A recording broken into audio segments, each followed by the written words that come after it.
welcome back. This is the Inside of Great Outdoors. We're getting a little bit of snow here. The southern part of the state's going to get a nice storm. So there's some wintertime weather. Sounded like it was pretty bad out by Franco, huh? Yeah, 8 degrees. Cold. In, Very cold. Where was he? North Dakota? Iowa. Iowa. Yeah. Yeah, the whole, Yeah, a lot of the Iowa. country. And I saw snow in Texas. So it's a little bit of everywhere around. Well, down in the southern states, I remember living in New Orleans, and every once in a while we'd get a little bit of snow. A couple winters we had snow, and there was a freeze. And I was loving it. I was like, because I missed it so much. And I'm out trouncing around in it and just having a ball. And, I mean, people are driving. They just don't. They're driving on ice, and they have no idea how to drive on ice or how to even just accidents everywhere. And people just drive like it's normal. And they hit an ice patch and they're done. Right. But they don't know how to steer into it and all that. The stuff we're taught up here when you learn how to drive. Well, you're supposed to be taught. I don't know anymore the way things are on the roads. Yeah, the way they drive. It's just even that far. People that aren't used to it, I understand it, but people up here, they should know better. Boy, Joe, your dry mouth is coming over my way. I'm starting to get a frog in my throat too. Yeah, but yeah, it's just go slower on the roads. You don't have to, Don't be in such a big hurry. Everybody's in a hurry to get to nowhere, Mm-hmm. And here's a good tip for you. If you see a snowplow, either from the highway department or ODOT or whoever your highway department is, give them space to do their job, to plow the roads. Don't get right up on their tail. Don't cut them off. Don't get in front of them. Let them do their job, because they're cleaning the roads, making it better for everybody. And I saw people passing snow plows that were, and as soon as they got in front of that blade, they were cutting right off in front of them. It's like, wow. And slow down before you see them. They got lights. They got those green and yellow lights. Geez, give them some room and slow down when you get around them. Don't pull up right behind them and then speed around them, you know? I know one of the big problems is, especially on like the smaller the highways and side roads in rural areas, is the drifting snow, because that wind will blow right across big open fields and it pushes that snow out over the roads. So you got to watch for drifting. I know in locally here on Route 43 in Brimfield, there's a couple of big fields. It's out by Dussel's Farm. Old Forge Road and Route 43, that drifts right in there quite a bit. So I was driving down that way yesterday, coming back from fishing. I did go fishing yesterday, so I went out to Mogador. I'll talk about that in the fishing report. But, we can live with winter, and you just have to adjust and work with it and not against it. And you'll be fine. You will be fine. When it's cold out, dress warmer. So I'm trying to explain to TV reporters that haven't seen, that have lived in Florida all their lives, and they haven't seen snow and cold like this. It's like they're like, "Oh, I'm freezing." It's like, you know why you're freezing, don't you? Because you're not dressed for it. You wear your thin pants and a light jacket and then you say you're cold. Yeah. I know Joe's cold all the time because, he's not eating his protein properly. Oh. I ain't eating much because nothing tastes like anything. See? That's the problem. You got to eat, man. You need your calories. Boy, I'll tell you what, I don't need any more calories. I got calories. I got calories to spare. Anybody want any, let me know. Yeah. trying to find something that tastes like something is getting difficult. I was telling these guys, Well, I found talk to your doctor about it. Yeah, You know, yeah, he'll fix you. you got all those eggs. Eat your eggs. That's full of good protein. I do. In fact, I made a devil egg yesterday sandwich. Tasted like, but I did go buy some green peas. I haven't had green peas in a while, and I bought some of those. I'm gonna definitely try that. And juicy stuff and Did you buy frozen green peas? Yeah. Good. Yeah, and They're Good. sweet. They have flavor too. yeah. Mm-hmm. And then I thought about You need one of those a can of peas that you open it up, the peas look sort of gray and mushy. And, no, I used to hate that when I was a kid. I did. I think I ran out, but the other thing I thought is go buy some creamed corn. Yeah, that's okay. Yeah, creamed corn's good. Yeah, and maybe I'll cook up some carrots. They might be okay. I do have some fresh ones, just to. Yeah. Well, my mother made for me almost Canned every. carrots aren't bad, but frozen carrots are better. Well, I got some fresh carrots, but she would take and cut them and slice them into little strips, and give me that before supper. Just as a to chew on. Appetizer. Yeah, like an appetizer. Julienne. And some were real sweet, but most of them had no taste. Yeah, a lot of them are, sort of woody. Yeah, you know what I mean. Right. Certain products are better cooked. Yeah, and carrots are going to be a little better cooked, and you can steam them a little bit, and they'll be better with butter. Yeah, put butter. You take the little baby carrots and cook those. Yeah. Those are better, but actually, secret. Those aren't baby carrots. No, they're just broken ones that they sort of put in a tumbler that make them round at the end. And when in doubt, butter it out. Yeah. That's right. But I fit carrots and peas and corn, so I'm going to try that today with butter, and see if that maybe it'll be a little better, and then hopefully we'll see what happens.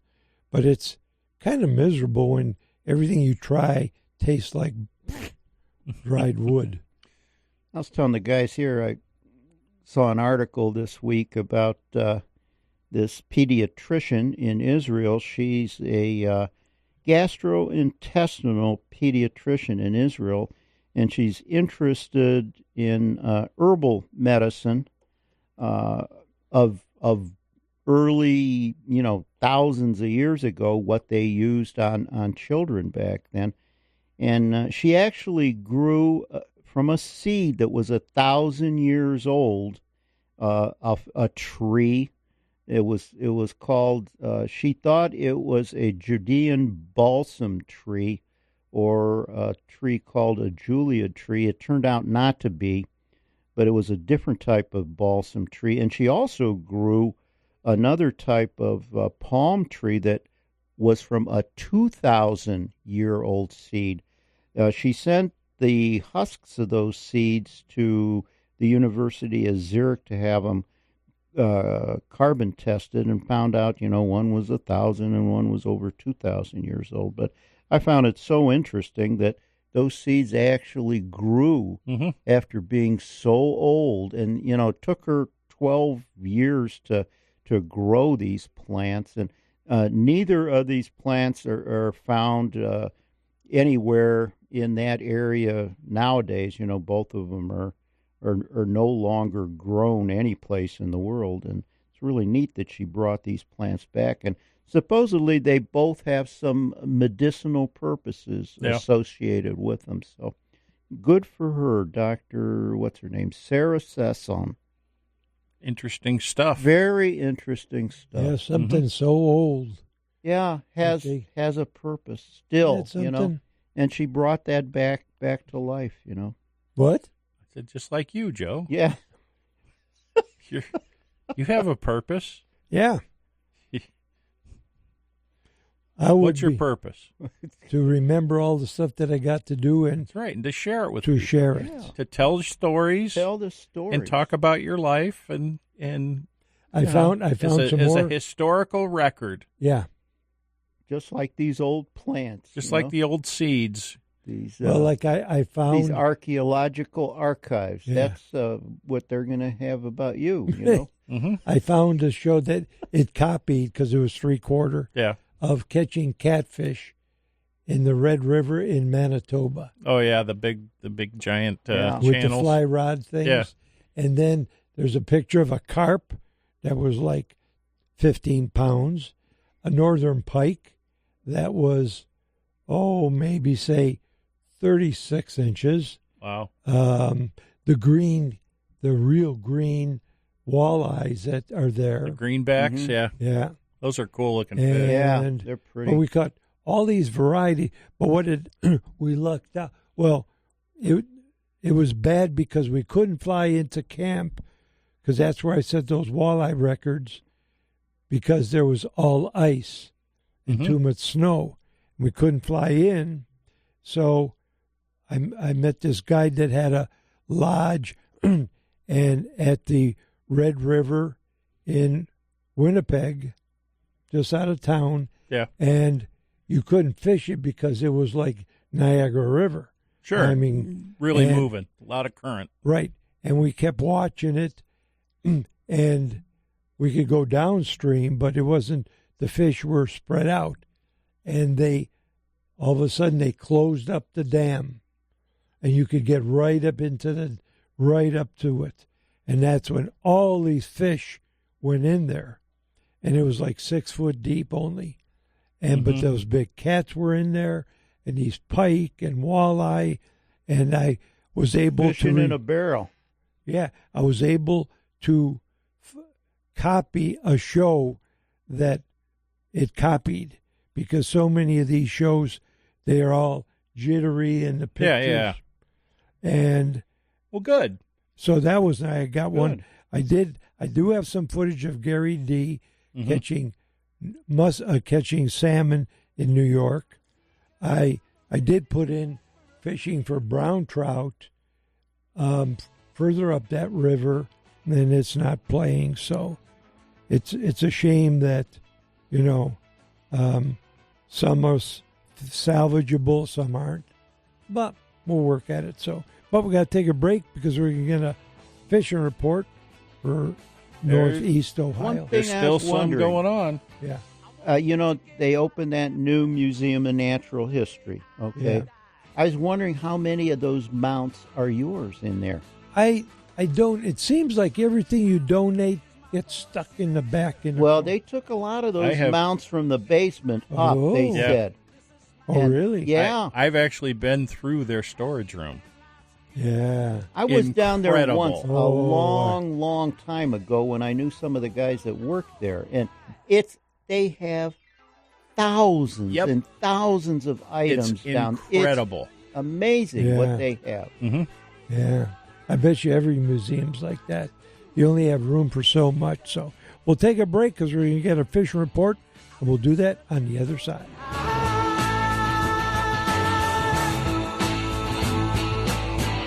I won't get what I'm after till the day I die. Are you ready to catch the big one? Introducing Kodiak Fish Attractant Catfish Bombs, your ultimate secret weapon for a successful fishing trip. Designed with fishermen in mind, Kodiak Catfish Bombs release an irresistible scent that draws catfish in from miles away. Just toss it in, wait a bit, and watch the action unfold. Whether you're a seasoned pro or just starting out, these bombs are hot stuff. Perfect for the weekend angler or those late-night catfish excursions. Watch your catch rate explode with Kodiak Fish Attractant Catfish Bombs. Available online at Castaway.com. That's Castaway with a K.com. Thanks for listening to the Inside the Great Outdoors podcast. If you have any questions, comments, or stories you'd like to share, shoot us an email at jcoulis@castaway.com. That's Castaway with a K. We'll share your comments with our audience on the following week's show. Thanks again for listening to Inside the Great Outdoors. How can it be permissible? Welcome back. Listening to Inside the Great Outdoors. Time for the fishing report. And what's the report? Simply irresistible. That's me. Oh, yeah, you are. You're really irresistible. Oh, Resistible. resistible. Hey now. Hey. Okay. Just a reminder, the folks at Mogador Bait Tackle and Marine Repair, they're prepping for their big outdoor show coming up in March.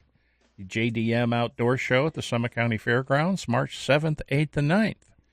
And there's actually a outdoor show later this month in Girard, Ohio, the Great Lakes. Oh, Where's Outdoor Girard, Expo. Ohio? Over near Youngstown. Okay. It's south of Warren. If you go Warren and it's just to the south, I think that's where it is. It's over that way. Oh, over East kind of. near the PA border. Aha. There you go.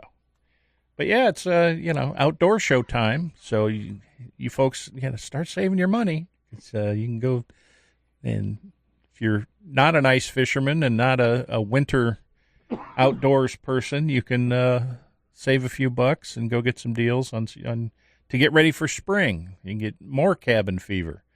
But fishing wise, things have definitely slowed on the walleye front, though they are catching some. There's still some guys taking their boats out. Not so much now with the cold weather. They're scrambling to get them winterized and put away as of this extended cold snap. But they have been catching some walleyes. They've been catching a few perch off the shore, fishing for them. And the steelhead bite is still going. So right now with the cold temperatures, though, the rivers are going to be slushing up, and they are still high. So a lot of them, like the Grand, is high and muddy. The Rocky River's lower, but it's going to be slushing up pretty well with all this snow.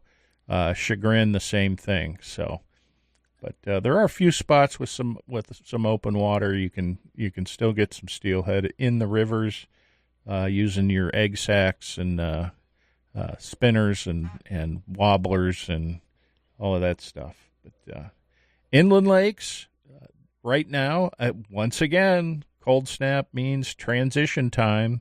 The water, with all the rain and warmer temperatures we had, the previous ice sheet melted off, and but the water temperature stayed low. So with this cold, things are going to happen fairly quickly, I think, with the formation of ice.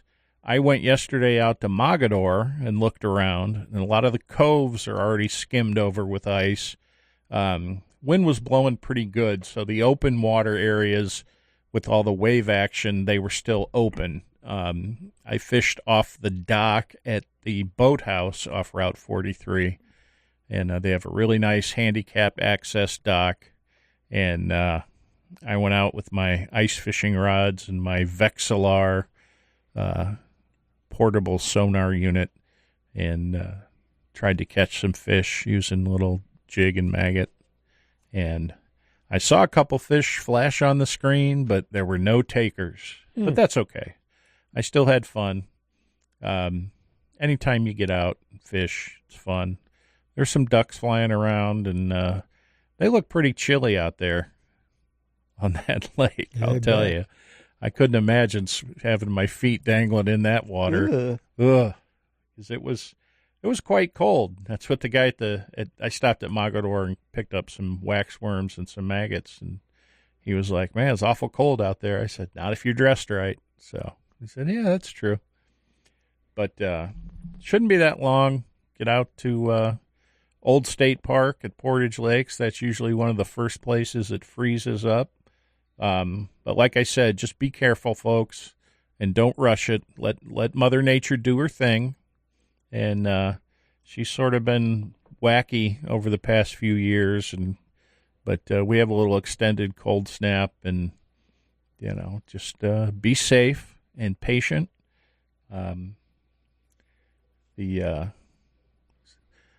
Where else were they getting them? couple of buddies of mine were fishing at the spillway at Mosquito and caught some perch and some crappies. Spillways at this time of year are always a good place to go, in that if you have some moving water with some pools that eddies, they fish in the eddies and the pools, that the slack water near the edge of the running water. That's a good place to get. You'll get walleye in those spillways too. Walleye go up the spillways. Yeah. Good time. You check the spillways at like Tappan and Piedmont, and what's the other one down there? Dillon's got a good spillway. Dillon has a really good spillway. Yeah, that's it. Pleasant Hill Spillway near Mansfield. Yep. But watch the ice down there, because that ice storm's coming. Ice storm's coming. So, and as you're walking to these places, also be careful, because if you have to walk over rocks and things like that, they're going to have a coating of ice, and it may not look like there's any ice there. There's ice there. There's a little thin layer of ice. You could slip and fall and really hurt yourself. So be safe, be careful, and get outside. Enjoy this weather. Once you're out in it, I try to explain to people, once you're out in it for a while, you'll get used to it. And dress warm. That's the key. Keep your feet warm and dry, and your hands warm and dry, and your head warm and dry. And you'll be fine. The birds are in full plumage now, too. They're really they're unbelievable. Beautiful this time. You can see some really cool ducks flying around, too, and geese. Yep. There have been some snow goose sightings, some Ross's goose sightings around. Yeah. Mm. And if you're out west, snowy owls are coming in. So the fishing report's sort of turning into a birding report, because there's not so much fishing going on. But, they're seeing snowy owls out near Sandusky County, Erie County, and they should start popping up here out by Burke Lakefront Airport. So there's usually a sighting or two there throughout the winter season. What about that other park in Cleveland there that you always go to? Wendy Park. Mm-hmm. You'll see them out there. Sometimes the birds of the snowy owls right along the Cuyahoga River at the port where the warehouses are. Sometimes they'll get up on the roof of the warehouse and sit on the corner up there. I've talked to the security guards that say every once in a while they'll see a snowy owl up there. So, yep. Oh, and Brian Rambowski says, remember your ice picks. Wear them around your neck. And explain them, what that is. It's a couple of, I don't know, for lack of a better word, heavy-duty nails that are through a couple of plastic handles, and it's on a string around your neck. And if you go through, you can use that to get a grip, punch them into the ice, and pull yourself out of the hole. So, if you're poor, you can take some old Phillips screwdrivers. Phillips screwdrivers and work make great. Your own. Yep, they work great.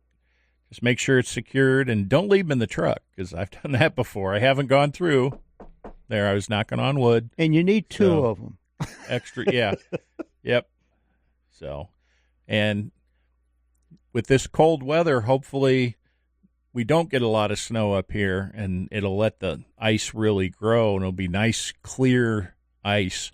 But if there's no snow on top, remember to wear some sort of foot grip to keep your feet under you. Some sort of spikes or something on your shoes to stop you from slipping and sliding.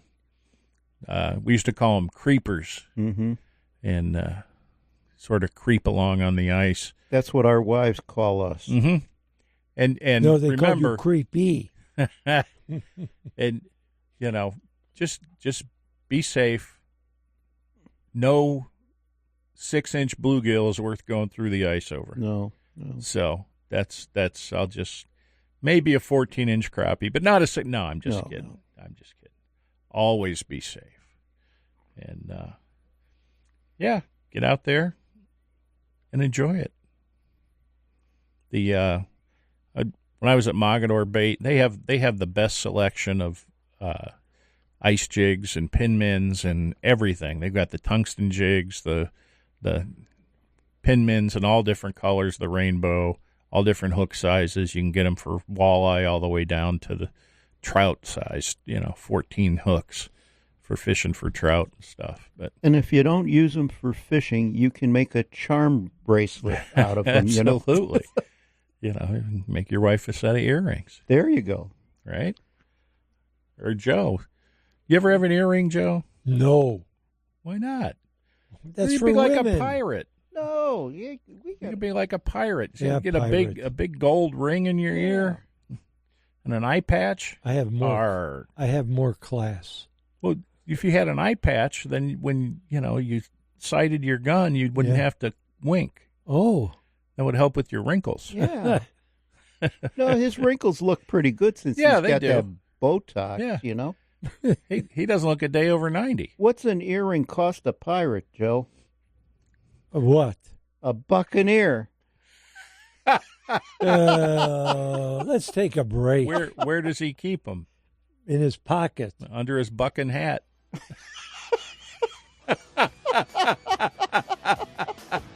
We'll take a break. These guys have no brains. We'll be back.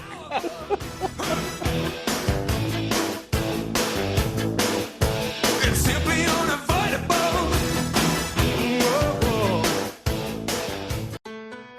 Whether you're a novice or a well-seasoned angler, if you want that extra edge in catching more fish, you want one of the many species of Kodiak scent. Made from real bait fish, Kodiak fishing scents are made from pure freeze-dried bait. Freeze-drying enhances the scent considerably, making it the most potent fishing scent available to the fishermen today. It comes in many flavors, including shad, crayfish, salmon egg, and the most popular, minnow. Add the paste to your lures, it really sticks. And when a fish hits, it doesn't let go. And if you use tube jigs, try the tube injector. This handy syringe is made especially to be inserted into a tube jig. Kodiak fishing scents are now available online at Castaway.com. That's Castaway with a K.com. If you want to catch fish, you want Kodiak from Coulis. Thanks for listening to the Inside the Great Outdoors podcast. If you have any questions, comments, or stories you'd like to share, shoot us an email at jcoulis@castaway.com. That's Castaway with a K. We'll share your comments with our audience on the following week's show. Thanks again for listening to Inside the Great Outdoors.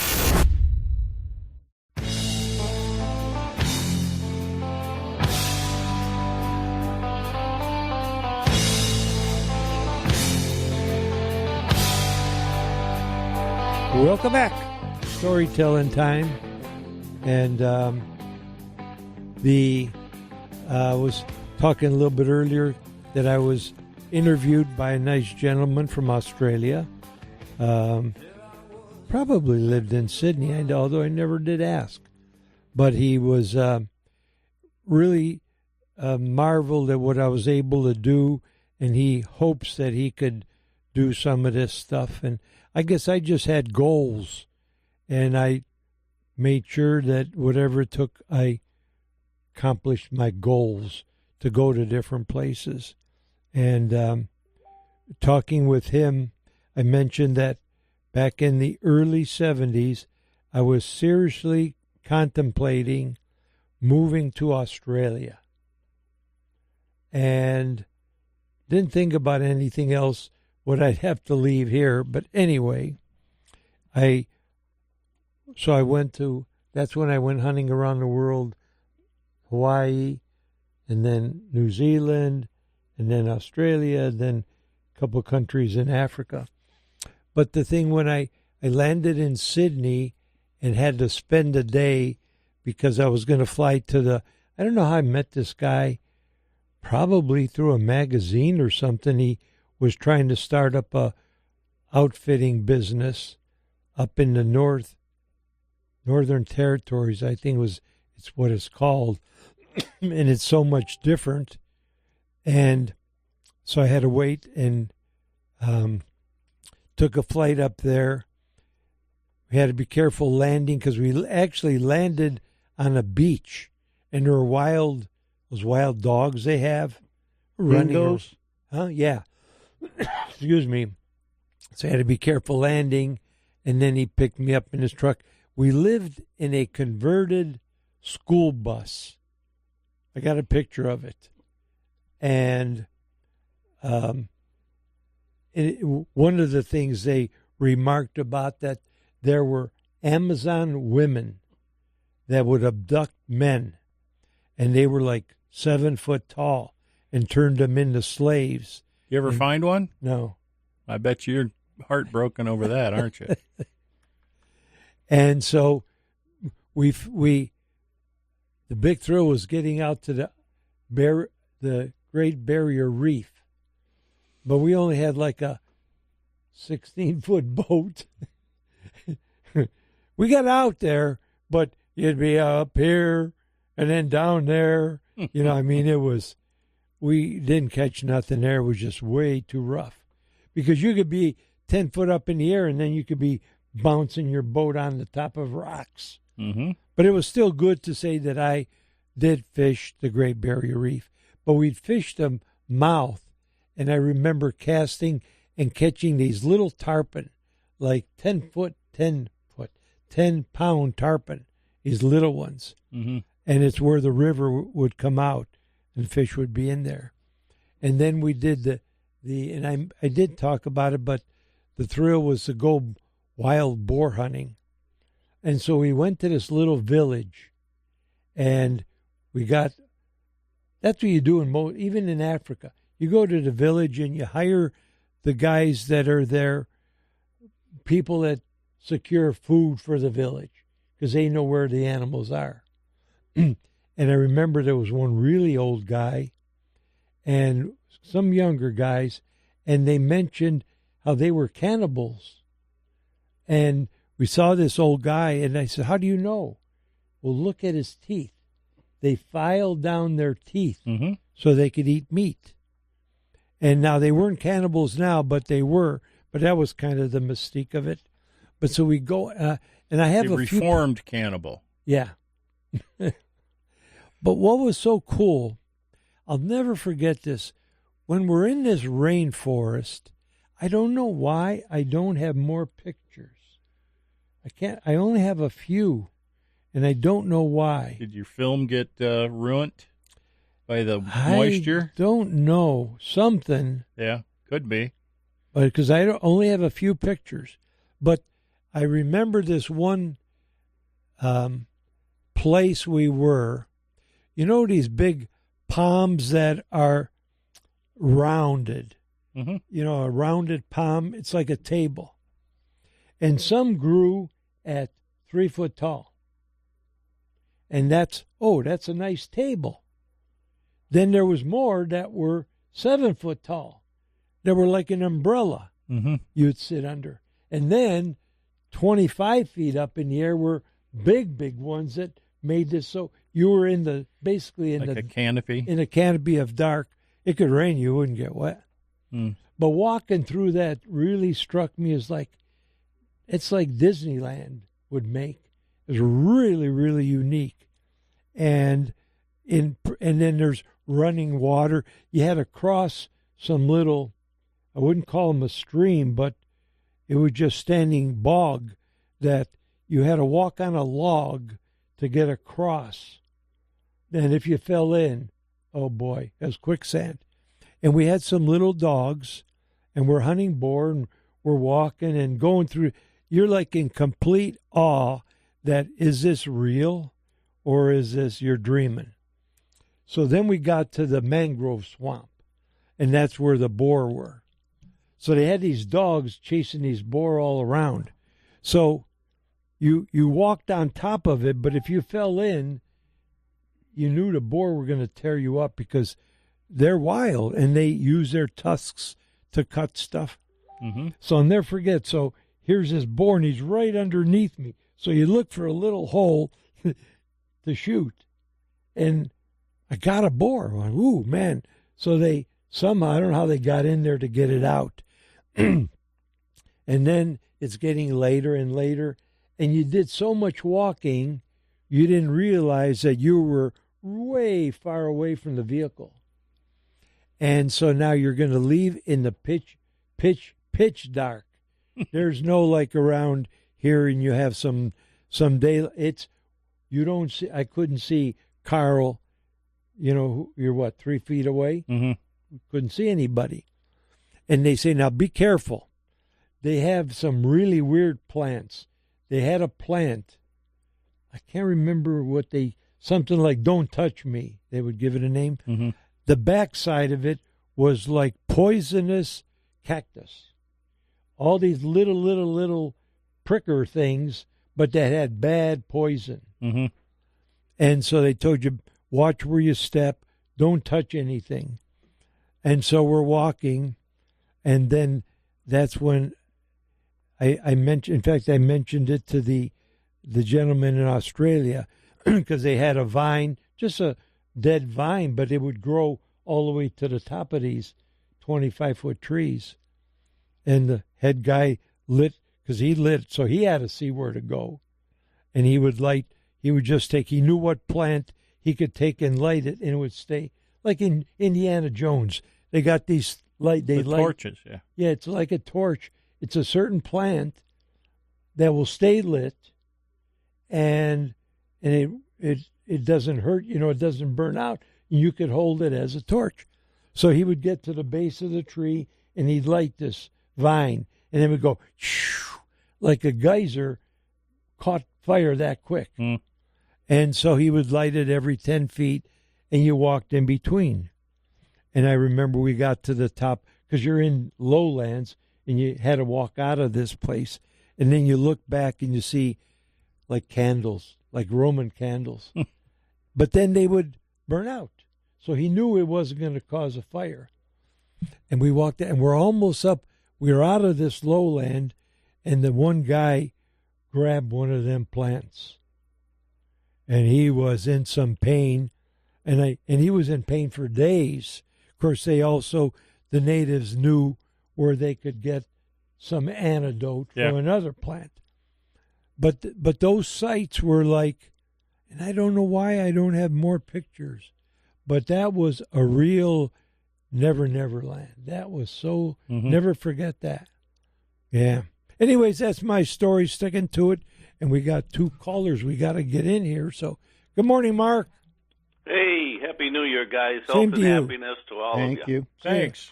You're sitting here wondering what I'm going to have for breakfast, and your guys are talking about this Bannock stuff. So I made up a batch, and it's not too bad. Not too bad. Good. I had to use some butter-flavored Crisco, just like a tablespoon. Mm-hmm. And That's good. and it came out pretty good. It tastes kind of like a saltine cracker without the salt. Salt, It was yeah. like the same kind of thing. But can I run a recipe past you real quick? Sure. Okay. My wife's Bohemian grandmother, lived through the Depression, and she would make these things called plutskas. Okay, and what you do is you take up a pound of bacon in a big frying pan. You cut it up into little half-inch, cubes, like not cubes, but slices or whatever. Yeah. You fry up the bacon till it's almost done, not crispy, and then you dump in a can or a jar of like Bavarian sauerkraut, juice and everything. Okay. And then all you do is you warm that up a little bit, and then you just keep dumping in flour until you get like a dough or whatever that's manageable. Huh. Maybe it takes quite a bit, probably about 3 or 4 cups. Sure. Okay, so then you got this dough with the bacon and the sauerkraut or whatever, and you make them into like hamburger patties. Yeah. And then bake them in the oven for about 45 minutes. And, Wow. and it's really good. I mean, these things stick to you. I mean, you have one in the morning and Oh, you're good yeah, to I go. bet. Oh, that I sounds bet. good. Yeah. Yeah, and it's, something that's easy to pack, just put it in a plastic bag and take it with you or whatever. But that's how they, made do in the Depression area. Sure. It sticks in my mind because I came from a, Well, I did too. Czechoslovakian background. My and that father's sticks side in my mind. Was Yeah. that. Yeah. Yeah, so, give it a try. You might Good. like it. But, I appreciate it. Hey, Okay, thanks, enjoying thanks the for show. recipe. Thanks. See you, Mark. Thanks. Bye-bye. Thanks, Mark. Bye-bye. Okay, and then quickly we'll get Peter. Go ahead, Pete. Yeah, Pete from Rocky River. Yeah. You're talking about falling through the ice. Yeah. or being careful walking on the ice. When I was about 14 years old, I went through the ice. I got a minute? I can tell you the story. Sure. Yeah, I was, I lived actually in the city of Cleveland, right at the edge of Cleveland by the airport. And back then, our street was the last street, and then there was wilderness actually after our street. Mm-hmm. So there was we called it the woods, and there was a pond where you go fishing.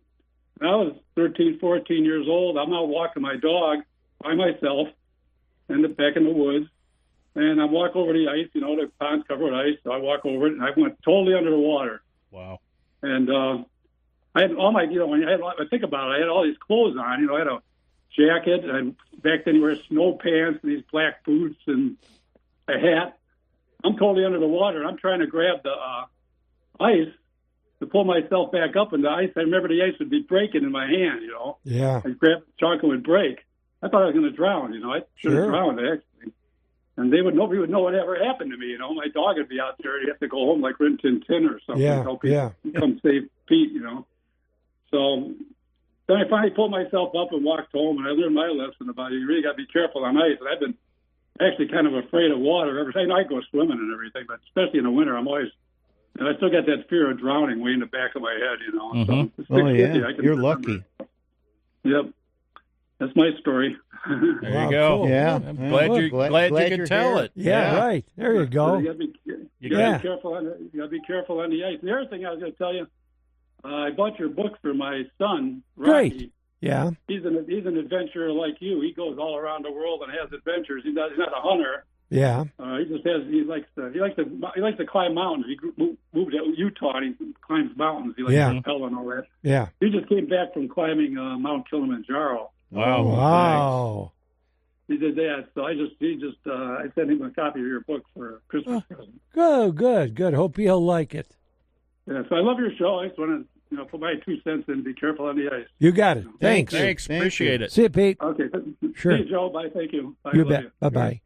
Oh, good. Hopefully he'll like the book. Well, All I'll right, tell you, those galoshes will fill up fast, Yeah, right. Okay. Time for take a quick break. Then we're in the home stretch, and we'll have some good news on the other side. Talk to me.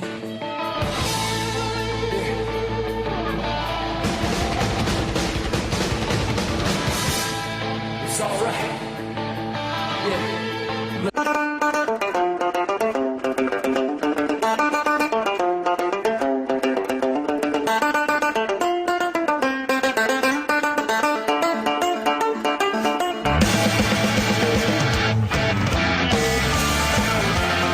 Welcome back. In the home stretch, time for some good news with Good News Keo. Right? Indeed it is. Indeed. Good news. Hey, good news. Yeah. Yeah. Firearm season for, deer gun season ended and nobody got shot. Oh, that's good news. That's great news. That's the fourth year in a row. Excellent. Wow. There were 10 injuries. None of them very serious, which is fortunate.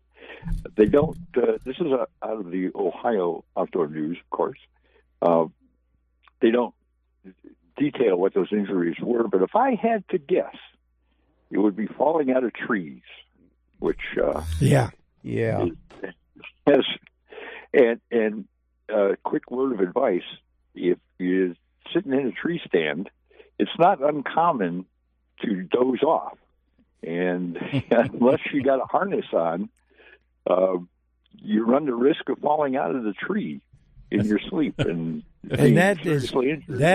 those are some serious injuries. Oh, no kidding. I know some people that have fallen out, and that's Yeah. because you're at least 10 feet, but more like 12 to 15.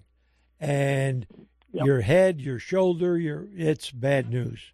Joe, I have a harness on here at the show. Yeah. The same thing can happen when you're ice fishing. What? You're sitting on a bucket. You can fall asleep, fall off your bucket. Yes. You could. But you don't get hurt. Under your normally, Well, right? if you land face first, you can Oh. Yeah. bump your nose on your Oh, your hole. Yeah, that's true. Yeah. That's why I like tip-up fishing. You can have a number of tip-outs tip-ups out there, and the one that triggers is always the one that's furthest away. Mm-hmm. Yeah. You are correct, You're sir. constantly running. Yes. Yeah. That, to me, that is the funnest form of ice fishing is tip-ups. Yeah. But anyway. Hey, I know a guy who's Moving got on. some if you want some. Yeah, if you want some, I got some. Oh, I have plenty. Oh, You're only allowed 6 in Ohio. and by the time you get to it, it's gone. You know, whatever fish was on there, it's gone. You know, you're running, Right. and it's hard to run on the ice anyway. And you get to it, and boom, it's gone. You know, darn it. You know, unless you're northern fishing, which has been my experience, they take the bait and run away, and then you have to wait for the spool to stop. Oh, They pick up the slack, and I then, never fished and with then one. bring it home. Yeah, well, no, I'll they're a take lot it of back. fun. I did fish with one in Quebec when we were fishing 500 feet down. You want to talk about a lot of Yeah, work I to remember reel that in story. with cranking Yeah. and cranking and cranking big spool. So I did do that in Quebec. That was different. Mhm. And you Also, catch it. congratulations to. Oh, go ahead. You take the fish off, throw it on the ice, and instantly it freezes. It's curled up and frozen. Yeah. Go ahead. Yeah. Anyway, congratulations to the Ohio Outdoor News while we're talking about it. This is their 20th anniversary issue, this latest one. It's been Yeah. around 20 years. Nicely Wow. done, Mike. Hmm. Also, we have, the Fall Brawl and the Slam are history now. There's a great photo of 6-year-old Leo Duncan of Commerce Township, Michigan, who was the kids division winner. Good. 6 years old. Good old Leo. He's standing there with this enormous walleye, big smile on his face. And congratulations to Ed Hatton of Hastings, New York, who is the winner of both the Fall Brawl and the Fall Slam. Yep. Yeah. One Boy, fish took them both. boy, isn't that something? Whoo, boy. A lot of out-of-state competitors, huh? Mm-hmm. Yeah. Hey, you know what? If you go to the back of the Ohio Outdoor News, as I'm doing right now, there is the. Oh, where did it go? I should have bookmarked it. Anyway, I'll encourage you to pick up a copy. I can't find it right now, but there is a short little thumbnail article. If you are interested in bagging a bison, which I am, there's a couple of ways to go about it. One is the Blackfoot Reservation has a drawing, costs $10 per entry, Oh, and they have 40 slots open. If they don't get 500 entries, then it's going to cost you $500. Otherwise, it won't it's cost still you worth it. That's a lot of meat. I ran buffalo Are you hunts. kidding me? Yeah. That's a lot of work. Skinning. Oh, I can imagine. Oh my God! I'm talking 2,000-pound animal. Big animal. Oh, that's a lot. Same thing like with that elephant. I'm wondering, how did I do all of that? Skinned all them buffalo. Whew, man. Well, there's also you can also enter the Custer State Park drawing, which is in Custer State Park near Rapid City, South Dakota. Yeah. They have an annual draw too, and I'm going to enter both. I've Good. done that for 2 years in a row now. Maybe the third year's the charm. Yeah. Yeah. Well, boy, you have enough meat to last a couple years. Yeah, that's, You're not kidding. I yeah, have to get another. yeah, Sorry, the spring that gave me the look. yeah. Yeah, you'd have to get another freezer, really. Oh, yeah. Yeah. I don't know if you got Oh, to I know. see. Isn't it funny how you think your wife's ignoring you? You just say one little thing, and then that head That snaps head, over. yeah. The ears go up. And then you hear the rattle. That's right. She's always listening. Yeah. Yeah. They know. They know. They know. They know. Mhm. They always know. I don't know, They kinda and it's remind kind of me of- on the good news thing if you saw it, but I just by accident caught this on Fox News, they had Costner doing a special on Yellowstone. It was really good. The video of the animal. Why? No kidding. Yeah. Why do they call Yellowstone Yellowstone? How did it get its name? Because of the There's rock, a Yellowstone. Huh? the rock along the river. You're the only people that The I've river, told that yeah. to. Right. The water is, there's a lake. Yeah. 20 by 16. Mhm. There's a 350-foot waterfall. I've seen it.